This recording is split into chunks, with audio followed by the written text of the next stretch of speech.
Breaking tonight, the enormous hurricane bearing down on Florida's Gulf Coast. Helene roars ashore. The storm surge is described as unsurvivable. From on the ground in Florida, we're tracking the monster storm with millions in its path. CBC News is in northern Israel as Hezbollah's rockets fly above. And our team is in Beirut, where an Israeli airstrike hit the capital. And yelling, name-calling, and accusations of homophobic comments. But it had nothing to do with sex. I wasn't thinking about sex at all. At issue on whether this chaotic House of Commons can be reined in. From CBC News, this is The National with Chief Correspondent Adrian Arsenault. Thanks for joining us. We're following breaking news tonight. A very dangerous situation unfolding in Florida. Hurricane Helene lashing Florida as a powerful Category 4 storm, pushing in a life-threatening wall of water. So as you can see, communities along Florida's west coast are inundated. Rescues underway where they can still be carried out. A storm surge up to 6 meters is possible in some areas, a level called unsurvivable. One county bracing for a direct hit is asking anyone refusing to evacuate to write their name on their body in permanent marker so they can be identified. Helene took direct aim at Florida's Big Bend region. It's one of the biggest storms to hit the region in years, and the worry is it will also be one of the most catastrophic. Katie Nicholson is in Tallahassee, Florida tonight, right in Helene's path. Katie, Tallahassee is absolutely hunkering down. Yeah, this is the kind of storm they haven't historically ever seen, according to their mayor. Winds of about 215 kilometers an hour in a city with big, massive trees covering about 55% of the landmass. That could be catastrophic. Just think about the damage that could do. The other problem, of course, that storm surge about 6 meters along the Big Bend area. And that creates a kind of flooding situation that the National Hurricane Center says, well, it's the kind of situation where you see people lose their lives. And already tonight, we are seeing videos of dramatic rescues in Fort Myers, police going out in boats to rescue folks. And for those who didn't evacuate other areas, we are hearing that emergency services simply can't get out if there are calls. So those folks who chose not to evacuate, for now, they're simply on their own. And so, Katie, I understand that you are outside of a shelter now because officials obviously have been urging people to get out of danger. What are you seeing and hearing there? Yeah, so there's about 220 people who are seeking shelter here tonight at this school gymnasium. And some of them came from the areas in Big Bend. Some of them actually just came from Tallahassee. One woman I spoke to, she just moved here. She's never actually weathered a storm, a hurricane before, and she was nervous. So she brought her children here so she didn't have to do it alone. Here's what she had to say. I don't know what to expect when I get back. Don't know when I will get back. So I don't know. It's just a lot of emotions and scared. Because we had a lot of regular storms, and they've been pretty rough over here. And this is something really big. And Adrian, this is a sprawling storm. Its effects will be felt with catastrophic flooding. We're hearing potentially all the way up as far as Asheville, North Carolina, maybe further north. Wow, that is like some kind of 8-hour drive away. That is huge. Katie Nicholson in Tallahassee, Florida. I know because I did it today. Oh, dear. Okay. So this storm's devastation will reach far. Besides Florida, emergencies have also already been declared in Georgia, Alabama, the Carolinas, and Virginia. Susan Ormison explains what is making it so powerful. Hurricane Helene is walloping Florida. In Tampa, wild winds pushing water over a major bridge amid warnings of unsurvivable storm surges as much as 6 meters along the coast. Tallahassee expects a direct hit as the Category 4 storm delivers raging winds, flash flooding, and power outages. Almost the entire state under emergency conditions. In addition to that storm surge, you're going to have destructive wave action on top of that can destroy houses, move cars, and that water level is going to rise very quickly. This storm is big and wide, fueled by abnormally warm oceans trapping heat from the atmosphere. The Gulf of Mexico at alarmingly high temperatures. Even early in the season, we could see that they were warming more than usual and really, setting us on a trajectory to have a lot of energy within the ocean to feed the storm. Warm air holds more moisture, so heavy rain threatens wide swaths of the southern U.S. from Florida to North Carolina. Even though Helene is going to be moving quickly, it's going to bring the potential for catastrophic flooding from heavy rainfall. The U.S. has already racked up costs over $20 billion from weather and climate disasters this year. The frequency putting pressure on the U.S. federal emergency response. We're seeing a strain on our staff with more of them deployed for longer periods of time.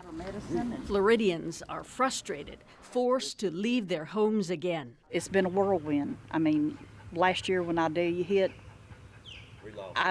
we lost everything. There's a lot of people that's trying to rebuild that hasn't gotten rebuilt yet, and, here they go again. Near Tampa, Virginia Newton is considering quitting Florida altogether. We have to do something about climate change, because if we don't, there will not be a tomorrow. The worst of this storm will hit overnight in darkness, so the extent of damage from Helene will only reveal itself by morning. Susan Ormston, CBC News, Toronto. All right, let's bring in CBC News meteorologist Ryan Snodden. Ryan, can you walk us through what may happen in the next few hours? Well, Adrian, this is moving in as a major hurricane. The rain, the wind already underway and widespread. In fact, Helene is so large, the tropical storm force winds with this storm span 700 kilometers. And so the destruction of the wind alone is going to be widespread. That said, it's the storm surge that we're most concerned about, that wall of water that's pushing its way onto the coast of Florida, particularly here in through the Big Bend area, the northwest, 3 to 6 meters. That's 20 feet potentially of storm surge. That would obviously be catastrophic.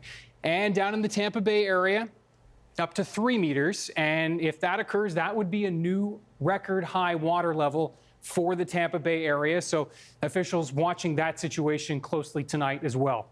Then there's the rain and a widespread flash flood risk. Florida, Georgia, up into the Carolinas, and even the southern Appalachian Mountains could see some widespread landslides, significant landslides throughout the day on Friday. Adrienne.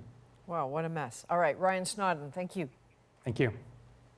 For the first time in history, a sitting New York mayor has been indicted. Eric Adams is denying the accusations of bribery and corruption. But as Paul Hunter shows us, if convicted, he could face decades in prison. First came the early morning raid, with authorities marching in darkness toward the official residence of the New York City mayor. Then came stunning word of the indictment. We are announcing campaign finance, bribery, and conspiracy charges against Eric Adams, the mayor of New York City. As the indictment alleges, Mayor Adams engaged in a long-running conspiracy in which he solicited and knowingly accepted illegal campaign contributions from foreign donors and corporations. On top of the illegal campaign donations from a Turkish national, the indictment alleges many thousands of dollars worth of fancy hotel suites and luxury air travel were wrongly accepted by Adams from wealthy foreign business people and at least one Turkish government official. Trips that were not reported and, says the indictment, were actively covered up. In one case, a staffer texting Adams, "To be on the safe side, please delete all messages you send me." Adams responded, "Always do." As we allege, this was a multi-year scheme to buy favor with a single New York City politician on the rise, Eric Adams. In exchange, say prosecutors, Adams pressed city officials to bypass safety inspections at a newly built New York office tower so as to speed up the opening of the Turkish consulate inside. As word of the charges spread, demonstrators shouted at Adams to resign. But he insists he's done nothing wrong and he'll stay on as mayor. I look forward to defending myself and defending the people of this city.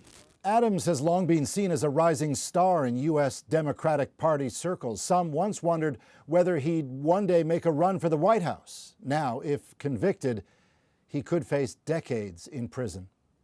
Paul Hunter, CBC News, Washington. Canadian musician Kanan has been charged with sexual assault. According to court documents, a woman is alleging she was assaulted by the singer in Quebec City in 2010. The hip-hop star was in town to perform at a festival. The alleged victim was then in her 20s and filed a complaint with police in 2022. The alleged assault apparently took place just days after the FIFA World Cup, when his song, Wavin' Flag, became an unofficial anthem, propelling him to stardom. Well, Canada is among a dozen countries who together are calling for a ceasefire tonight across the Israel-Lebanon border. But so far, there's no sign of that happening. Both Israel and Hezbollah have ramped up their attacks on each other. Chris Brown is in northern Israel tonight. Hopes that this war could at least pause momentarily didn't survive the morning. Israeli airstrikes hit southern Lebanon first and then smashed into a Beirut apartment building. The IDF says the militia group's commander responsible for drones was killed. The death toll has soared to over 700, including many women and children. This peaceful family was bombed, said Ali Samaha from a village in the Bekaa Valley. 16 people were killed in a night. This is not a military center. Israeli officials from the Prime Minister on down seemingly rejected a U.S.-French proposal for a 21-day ceasefire. We're continuing to hit Hezbollah with full force and will not stop until we achieve all our goals, said Benjamin Netanyahu en route to the UN General Assembly. In northern Israel, machinery and troops appeared to be building up near the border. There's a siren. Yeah. As our CBC News team headed in that direction, sirens sounded. Overhead, Israel's missile defenses intercepted Hezbollah rockets. The Iran-backed group may be wounded, but on this day, there were near constant alerts with dozens of rockets fired into Israel.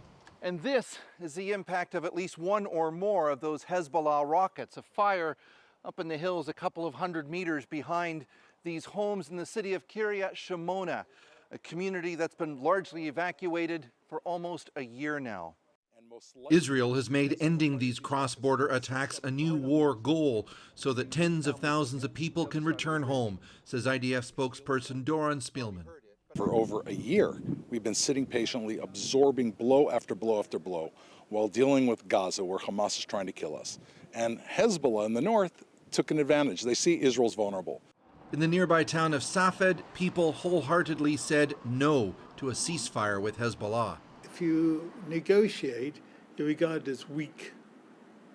The only thing they understand is force. We've been living with rockets throwing at us for years. What country would ever allow that to happen? Although much of the world is engaged in trying to pull both Israel and Hezbollah back from an even more awful confrontation, the signs we saw in this key border area all suggested it's not happening. Chris Brown, CBC News in northern Israel. Senior international correspondent Margaret Evans is in Beirut tonight. Margaret, I know you've just arrived, but you know Beirut, you know Lebanon. What's your sense of the place now? It felt pretty subdued, Adrian. I mean, for one thing, the plane we came in on was pretty empty. Much easier to get a flight in than it is to get a flight out these days. And then driving through the center of town between 8 and 9 local time, you know, restaurants still open, but a lot of them are empty. And of course, if you know Beirut, you know it's one of those cities known for never sleeping. So people are definitely on edge. There was an Israeli strike in the Dahya today in the southern suburbs. That's the area, the part of the city known as the Hezbollah stronghold. Like I said, there's, you know, a real sense of edge right now, even though a lot of the old timers will say, hey, we've been through this before and we're hunkering down. Margaret, I think it's hard probably to overstate how much is at stake for the people of Lebanon right now. That's right. I mean, aside from what we're seeing now, you know, the rising death toll from the Israeli airstrikes, the displaced, people fleeing the south in ever greater numbers, Lebanon was already going through all sorts of, you know, trouble. In recent years, it's gone through an economic crisis, a banking crisis that tipped many in the middle class into poverty. People are united against Israel right now, but sectarian divisions in this country remain strong.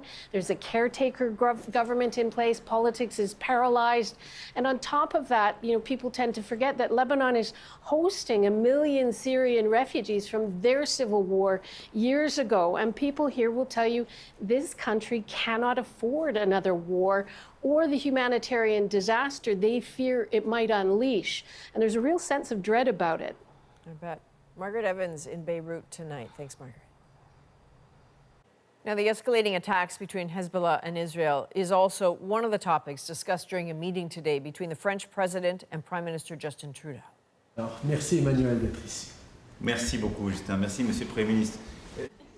Trudeau hosted Macron in Ottawa and later in Montreal. And in an exclusive interview with CBC News, Macron told chief political correspondent Rosemary Barton how he hopes Israel commits to a 21-day ceasefire with Hezbollah in Lebanon.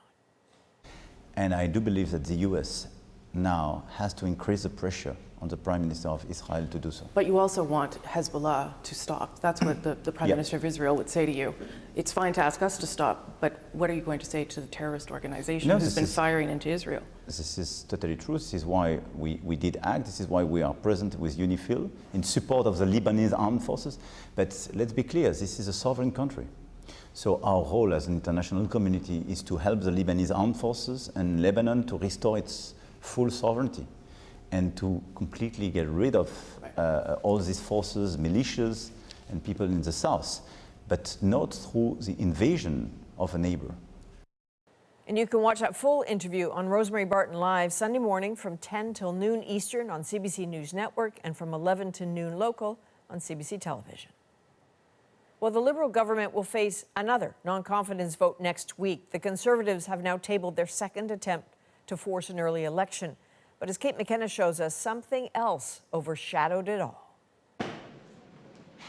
It's confidence motion round 2, but the opposition leader had one hand tied behind his back. Member, having not withdrawn his comments, I will therefore remove 3 questions from the leader of the official opposition. Pierre Polievre punished for refusing to withdraw personal insults. The honourable leader of the opposition. He brushed it off. I asked the government who could be against a motion pushing his latest effort to topple the government. Listen to the things they're yelling. But overshadowed by his own bench. The way the Conservative Party is comporting themselves is equivalent to out-of-control frat house. Standing up. A reference to this moment from Wednesday. The Prime Minister said a Conservative member hurled a homophobic slur in reference to a lavish bathtub in the government's new residence for its Consul General in New York. I will happily withdraw my comment if the member who suggested that I was sharing a bathtub with Tom Clark stands up, takes responsibility. There was an exchange yesterday in question period about extravagant spending by the government. $9 million spent on a luxury condo on Billionaires Row. Now Garnet Jennis says the point of that comment is to illustrate that, of course, meetings don't take place in a bathtub. A luxurious bathtub has nothing to do with meetings. Not anything else. But it had nothing to do with sex. I wasn't thinking about sex at all. Others didn't buy it. It's disgusting that that member refuses to apologize for a homophobic slur in the House of Commons. It would have been just simple for, Mr. Jennis to stand up and say, I regret that it was received in that way and I apologize. This latest confidence motion will come to a vote next week. It's set to fail without the support of the other opposition parties, meaning Parliament will keep sitting, at least for now. Kate McKenna, CBC News, Ottawa. And Rosie will have more on the raucous House of Commons with that issue in just a few minutes. But first, a Canada Post worker is speaking out after being suspended for refusing to deliver mail she found hateful. I was just like, this is just an attack on people. The flyer that's putting a debate over freedom of speech front and center. As another cold and flu season begins, testing for COVID could be a challenge. I have some boxes left, actually, because I found the supplier. And a junior hockey team gets a new coach who's only 8. Maybe he'll give us a couple stern talking tos. We're back in 2.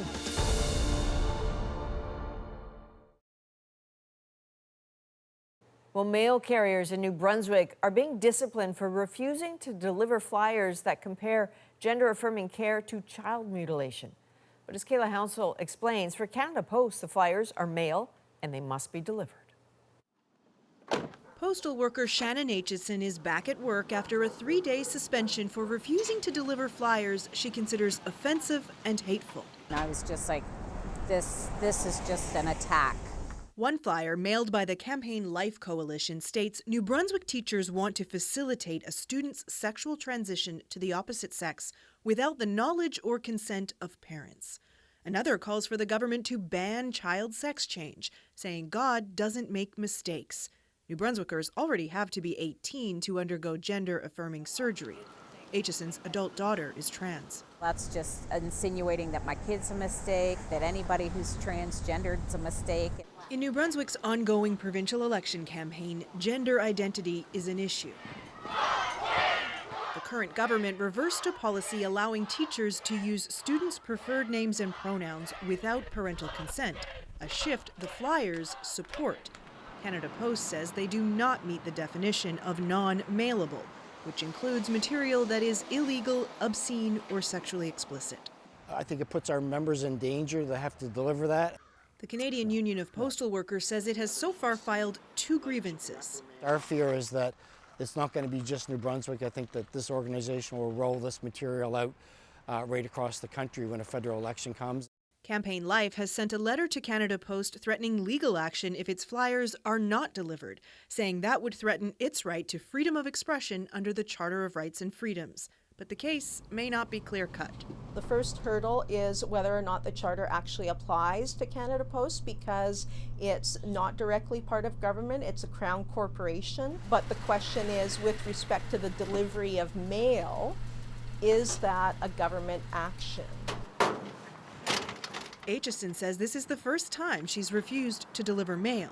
The only way for things to change is for somebody to push back and say, it's time for these things to change. And she says she would do it again, no matter the consequences. Kayla Hounsell, CBC News, Halifax. Pharmacists across Canada are warning testing for COVID at home may be a struggle. How many do you have in there? Why rapid tests are hard to come by. And Rosie's here with that issue. Hello. Hey, Adrian. Tonight we're going to talk about the Bloc's ultimatum for the Liberals and a very rowdy House of Commons. On this side of the House, we're used to casual homophobic comments from the other side of the House. Can the Speaker rein it in? Andrew Coyne of the Iraj and Aaron Wary join me to talk about that and a whole lot more.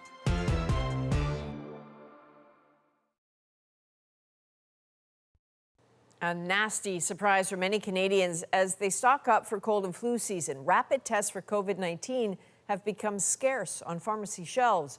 Jennifer Yoon shows us why and looks for ways to get around that. COVID rapid tests used to be easy to find and often free. Now even pharmacists have trouble tracking them down. I have some boxes left, actually, because I found the supplier. When he stopped getting free tests from the province, he had to turn customers away. Prior to finding this supply, we were just telling people that we don't have and to look in other pharmacies. These are the big ones. This pharmacist has secured a coveted stash from a private company. But he expects he'll sell them all by the end of the day. We keep increasing the supply that we order, but they're still all going.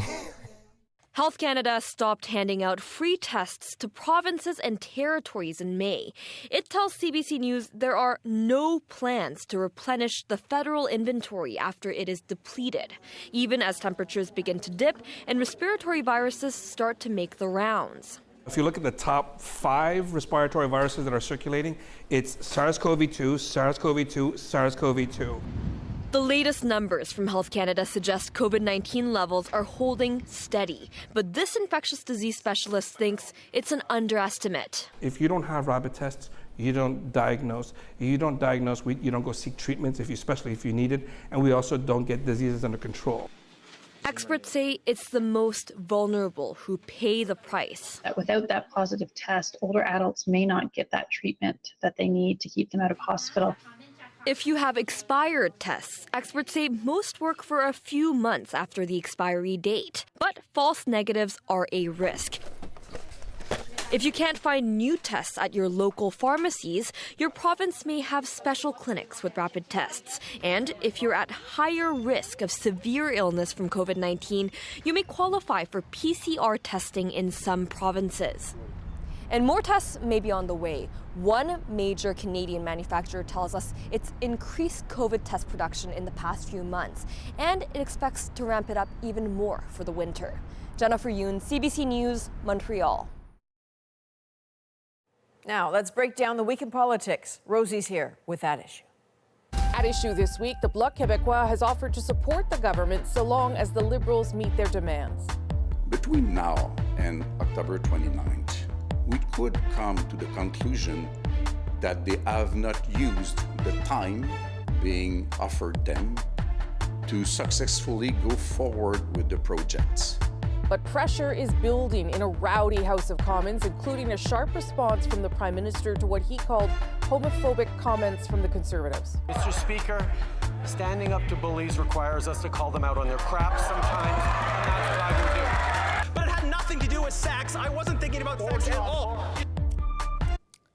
Okay, so what's to be made of both the Bloc's offer and what can be done about what we just saw there, the attacks and responses inside the House? I'm Rosemary Barton, here to break it down on At Issue. Andrew Coyne, Althea Raj, and in for Chantal tonight, Aaron Wary, not Andrew Wary, Aaron Wary, here at the CBC.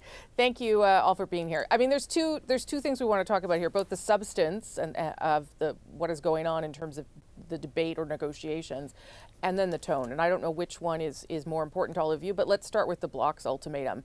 And Althea, maybe I'll start with you on that, on how real that is and whether you think they are likely to get any movement by October 29th. How real their demands are, yes. Are they likely to get movement? Likely, I think, is the short answer to that question. So essentially, and we've talked about this a few weeks ago now, but there are 7 opposition days that the House, the Liberal government has to hand to the opposition. Already 2 have gone to the Conservatives. They can get rid of the next 5 before that date, actually. So they could just string the Bloc Québécois along, and then they would be in like free zone until the spring if they back end them. So there's like strategic games they could play. Sure. We are told that they actually are negotiating on one part, which is the part where the Bloc wants OAS payments to seniors aged 65 to 74 to increase by 10% to match what is currently being given to those 75 and above. That's a very expensive proposition that would cost annually more than $3 billion a year. But the Liberals seem willing to trade on that. The other part that's perhaps even more controversial, but kind of getting into the weeds, is a bill on supply management. Now, both these bills are private members' bills from the Bloc, so they want to win, but it's also like very crass partisan politics, vote getting in Quebec that also the Conservatives and the Liberals want. But most of the MPs from the political parties supported the supply management bill. In the Senate, there is strong opposition because it is a terrible bill. The bill basically binds the hands of the Foreign Affairs Minister. It says you cannot trade any quota, any tariff room on supply management, which means that if you're entering a negotiation to try to expand territory for other goods, you wouldn't be able to do any dealing. Right now, they have done dealings, but they financially compensate the farmers that are in the supply management scheme. So there is strong opposition, and the Liberals have made it an independent Senate. It's not exactly clear where the senators are going to go. Okay, and I don't want this to devolve into a thing about supply management, although I know some of you would like that, Andrew. Where do you think that leaves the Liberals in terms of having to accept or negotiate with the Bloc to survive at least the fall? Well, let me say, first of all, they're both really bad ideas, really crass politics, basically ransom notes. I'll leave supply management aside. We know how bad that is, but the ransom they want to pay for people over 65 is to a group that already has a lower rate of poverty than the general population. There's a reason why the over 75s have a different rate than the under 75s, because the older you get, the more likely you are to have depleted your savings. This is an extremely expensive payoff that generations to come are going to have to pay. I don't quite see why the Liberals need to deal with them. For the Liberals to go down, all three opposition parties have to vote at the same time, or in this particular case, they're going to have to get not only the Bloc to vote against them, but the NDP. The NDP doesn't want to do that.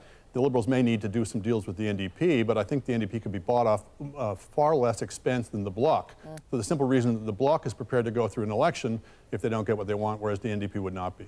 Okay, Aaron, and then I want to switch to the antics in the House, Aaron. Yeah, I mean, I think it's fair to describe it as a ransom note, but I think that's just what happens in minority parliaments, especially when there isn't something like a supply and confidence deal around. You get these hard deals being driven, and you get what, Bob Rae once referred to as blackmail. And in this case, I think Althea and Andrew probably are broadly right that these may not be the best things for the Liberals to pursue at this moment, but I don't know that there's necessarily anything standing in the way of them doing it. And not knowing what they may be negotiating with the NDP, this might be the easiest path forward. I mean, the supply management bill, at the risk of being cynical, some future foreign affairs minister could always just repeal that legislation and then negotiate a trade deal. On the government, yeah. True. On the pensions, it is $16 billion over 5 years is not small money. So I would wonder whether there's some negotiation to be had there, but it would not at all surprise me if the Bloc ended up getting, maybe not everything they wanted here, but at least 75% of what they wanted here. Okay, so let's put aside the substance, which was very interesting, and talk about the sort of the tone, which I think we're going to be talking about now every week, because it does seem to be degrading week after week. What did you make of what we heard both on Wednesday and then again today, Thursday, Althea? Well, they're acting as if they're already on the election trail. Yeah. The Conservatives have been acting like they're already in power, like they think that it's a certainty that they will be elected with a strong majority government. They're teasing the Liberals across the aisle, saying, which one of you will be left if there's 35 MPs here? So you can understand why tensions are running high. That doesn't excuse the use of homophobic language in the House, or alleged, because some people deny that what they meant to say had that intention. But it has made things a lot more tense. And then the Liberals have decided to engage the Conservatives in a more aggressive manner, which also has increased tensions. I mean, we were just talking about before we came on air about how even Elizabeth May, kind of like her tone, she was more angry than she normally is in the House too. So it just feels like, how can we sustain this for possibly another year without it actually turning physical? I hope it doesn't go there, and I don't know is the answer to that question. But things can change. External events can come in and bump things off the agenda, and then everybody calms down. But that is a good point there, Andrew. Like the sustainability of this level of discourse, which is kind of in the toilet at this stage. Well, we've been complaining about this level of discourse for a long time, so it is sustainable. Yeah. I think in this current instance, there's blame all around. The Tories have gone to town on this thing with the New York City Consul as if this was the biggest expense ever, et cetera. So they were teeing it up in ridiculous terms. I actually don't, from my read of it, I don't think anybody lobbed a homophobic remark. I think the Prime Minister misinterpreted, but then he took it to town and disgraced himself, frankly. And I think we should also mention there's part of the consequences. I don't want to put all the blame, but we have a Speaker of the House who has lost the confidence of much of the House. And I think you can see it every day. He has a real trouble asserting his authority in this House, and I'm not sure what to do about that. Yeah, and like far be it from me, and we've all been around for a while, to say that this is the worst it's ever been. I'm certainly not going to do that because I've seen it pretty bad. But it does seem, there's something about just the level of conversation happening in there that at least lets me know that an election is like it's going to be quite nasty, I think, and quite ugly, Aaron. Yeah, and I don't think you need to conclude that it's worse than it's ever been to come away with the observation that it's bad, and it shouldn't be this bad. Regardless of whether or not the comment that was made by Garnet Genuis was homophobic, I think we can all agree it would be childish. it would be fair to describe it as childish. And I think there's one thing about the House of Commons is that it has a remarkable ability to turn grown adults into children. And, you know, I don't know that this is necessarily sustainable, but I also know that, you know, laments about the tone and tenor in the House of Commons have been going on for a long time. And I just don't know that there's enough of an incentive for people to curb their behavior to actually lead to change. You know, it would be nice if politicians thought less about short-term political gain and more about potentially doing long-term damage to the institution. But, you know, on a day-to-day basis in question period, that doesn't seem to be front of mind. Let's just remember a larger context here is people behave in an undignified way that lacks self-respect when they don't have meaningful work to do. If MPs were bigger deals, if MPs had real work to do, if MPs had real responsibilities and real power, sure, you'd still see political barracking, but I don't think you'd see this kind of childishness. This is the behavior of people who are essentially pawns in somebody else's game. Well, if they didn't have social media, I bet you they'd be a lot better behaved as well. Okay, we're gonna take a pause there. When we return, we'll look at Pierre Poilievre's battle with Canadian media. I know that the media has worked hard to try and avoid me saying the words carbon tax. What do the Conservatives' boycott of Bell Media tell us about the Conservative strategy, and is it working? That's next.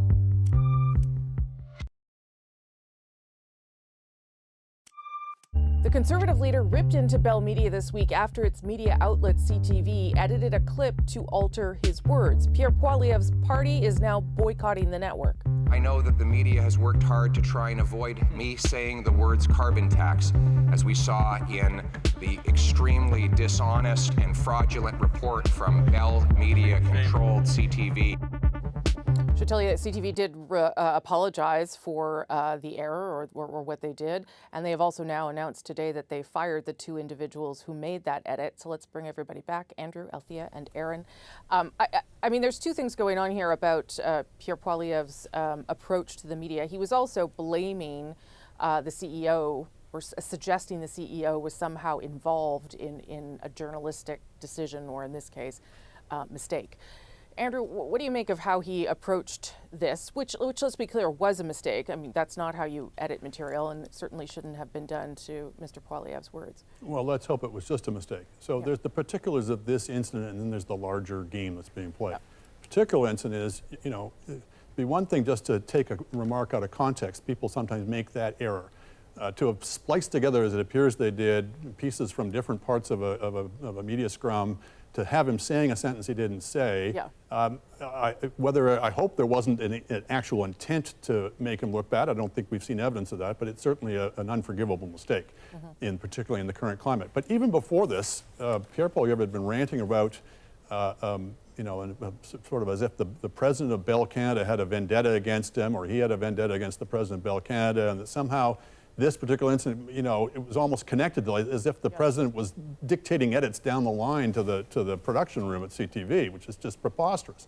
But look, you've got a party here under its current leadership that has gone in heavily on conspiracy theories, whether it's the World Economic Forum or the WTO or vaccine mandates, and they're particularly fond of conspiracy theories that involve the powers that be ganging up against them. And particularly, of course, the media. Well, if you're in that game, the part of the playbook is you try to discredit anybody who's calling you out on it. You try to discredit the fact checkers. You try to say everybody else is lying except us.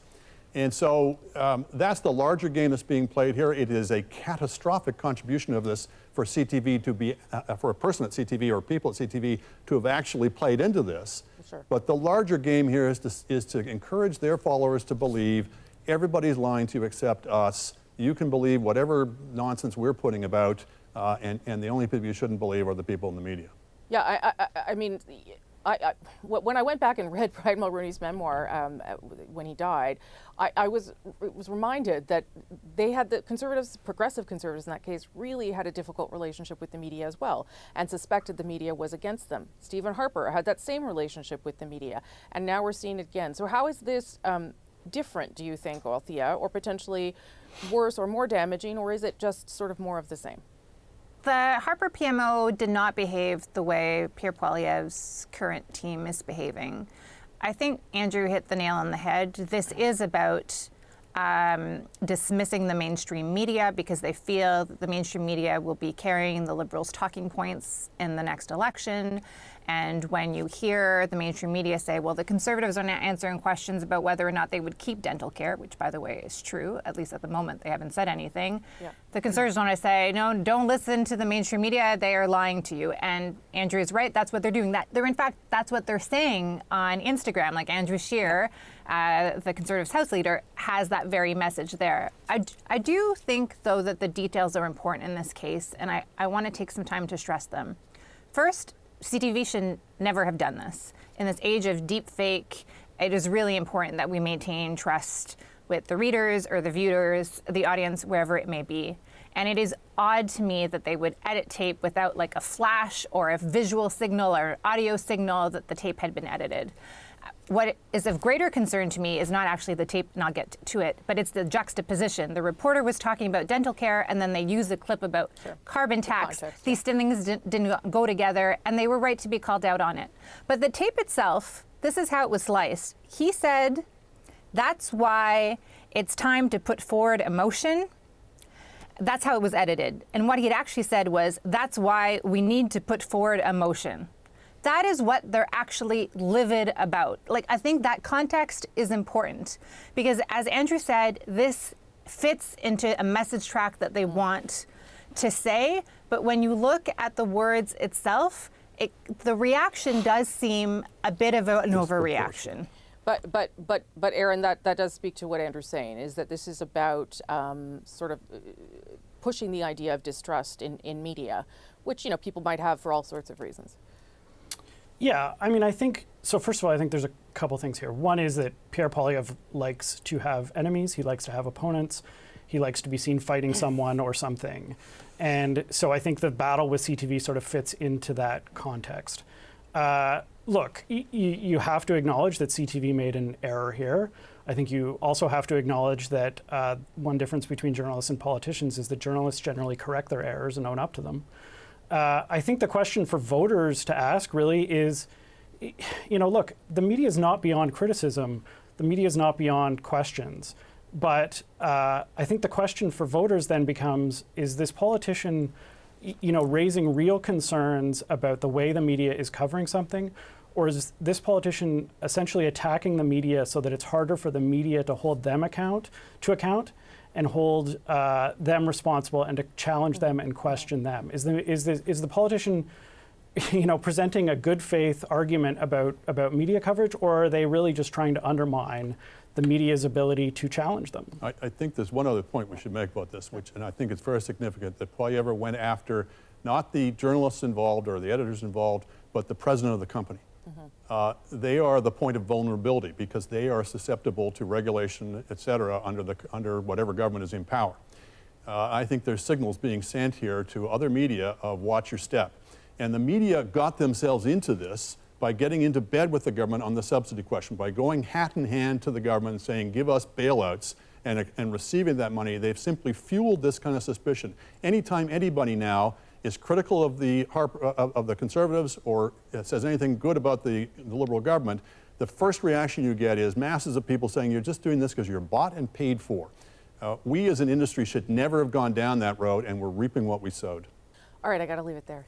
And one more thing, just now on the At Issue panel, a comparison of comments made by Pierre Poilievre versus those that aired on CTV was inverted. For clarity, in his scrum with reporters, Polievre said, that's why it's time to put forward a motion. CTV edited that to say, that's why we need to put forward a motion.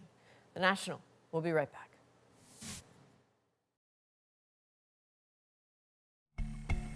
So you are looking at the newest honorary coach of the Charlottetown Islanders, Maverick Bishop, only 8 years old, but already calling the shots. So Maverick was born with a congenital heart disease and is getting ready for a major surgery, but not before inspiring the junior hockey team. And tonight, the kid turned coach makes our moment. So Maverick's he's our honorary coach for the 2024-2025 season. Hockey is like my one and only favorite sport. See you, Matt. He really gets the boys fired up. You know, he's a great kid, and yeah, hopefully he brings some wins. I like you. I think he might be a little nicer than some coaches. Maybe he'll give us a couple stern talking tos. If all the boys can take something away from Maverick, it'd be just how brave and tough the kid he is. Well, here's a little kid that would just do anything to play hockey since birth. He's already had 6 open heart surgeries. I'm sure there'll be times where maybe they can just think about, little Maverick and just give them that extra little push to maybe fight through some of those long road trips, or to help, get that W maybe from time to time. Sometimes we get wrapped up and this becomes a business. It still has to be about fun and about enjoying yourself. And when Maverick comes in with his shy little smile, I think the whole room just lights up instantly. It's time to kick some ass. So here's the deal. The players came up with the contract themselves. He has to cheer the loudest, has to give them high fives, has to have fun at every game, and has to remind the team to smile. You go, Maverick. From all of us at The National, thank you for being with us. You can watch anywhere, anytime on the free CBC News app and subscribe to The National's YouTube channel. I'm Adrienne Arsenault. Take care.